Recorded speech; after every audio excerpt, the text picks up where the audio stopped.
Kain po tayo. Ayan, meron ako ditong banana bread. Ayan. So, bali ito ang aking dinner ngayon dahil wala kaming naka-ready na pagkain. Galing kami sa bayan, galing kami sa labas, kaya hindi kami nakapag-prepare.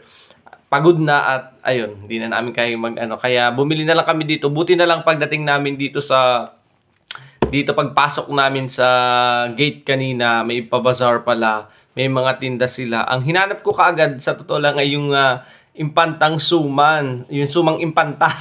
Ayan, kasi favorite natin yung impantang suman yan. Lagi nating hanap yun. Kaso pagdating namin yan, sold out na nga at kasi paborito ng bayan ang sumang impanta. Kaya ayun, humantong tayo dito sa banana bread. Yan, sa pabazar dito sa Camellia. So, okay din naman. Mabubusog na tayo dito. Masarap din naman. Tsaka, syempre, malaki din naman itong din natin nung mauubos. Wag lang walang laman ng ating tiyan. Yan. Kain tayo. Diba? Masarap to. Tikman natin.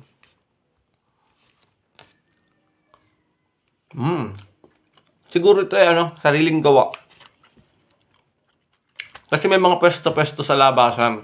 Yung mga gusto sigurong maglagay ng kanilang products. Pwede. Yan. Kain tayo. Sarap. So, yun lang. Bye-bye.